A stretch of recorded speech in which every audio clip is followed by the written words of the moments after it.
Hi, I'm Sheryl Lund. I'm a certified hand therapist from Orthopedic 1. I'm Ashley, and I'm an occupational therapist at Orthopedic 1. Today we're going to go over carpal tunnel. We're going to talk about some of the symptoms, and we're also going to show you some of the exercises to cope with your symptoms. So carpal tunnel, it's a report of numbness or tingling or burning into the thumb, index, and middle finger. You can report increased weakness, increased dropping things. The nerve starts all the way down at the hand, but it also can travel up the system to the neck and shoulder as well. So we want to make sure that we're glossing the entire nerve all the way down the system. So we're going to show you some of the exercises to try and cope with the symptoms. Some of the comorbidities that can happen with this diagnosis are rheumatoid arthritis, diabetes mellitus, arthritis, and obesity. And do you want to go ahead and... Yep. The first exercise we wanted to show you was more of thoracic extension, and a lot of times people have poor posture and their shoulders roll forward, and it's important to alleviate some of that pressure off of that nerve. So the first thing we wanted to do was have her retract her shoulders, and then I'm going to have you put your hands crisscrossed across your chest, and I'm going to have, usually we have a ball here or a foam roller, and what we would have you do is extend back and look up. And that's a good way to kind of relieve the pressure through some of the nerves traveling down through your arm.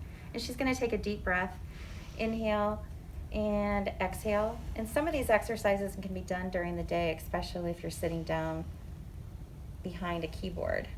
And that would be the other one.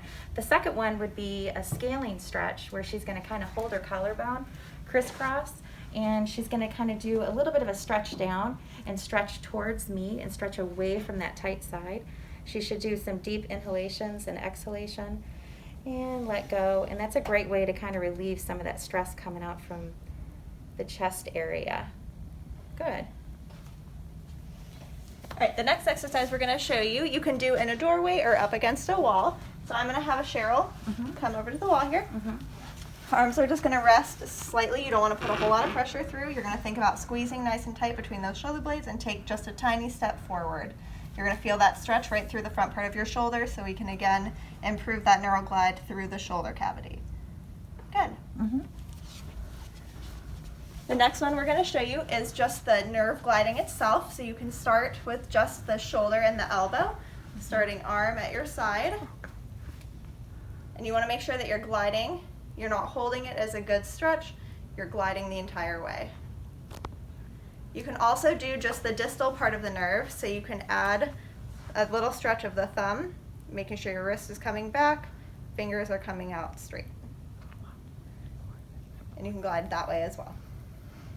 Again, you're making sure that you're gliding that nerve through that tunnel at the wrist. A second exercise to do for some of the gliding of the nerve would be, well, it's more tendon gliding.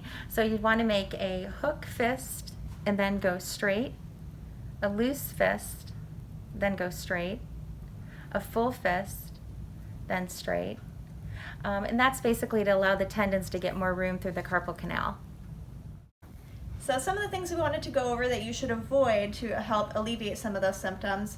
You want to make sure that you're keeping good posture, especially when you're sitting at your desk and typing. You may want to have somebody look at the ergonomics of how you're sitting at your desk. You want to avoid repetitive wrist motion, especially a tight grasp and the flexion or bending of the wrist. You can also, to help alleviate some of the symptoms, you can wear a brace at night that helps to rest that wrist and allow improved glide of the nerve.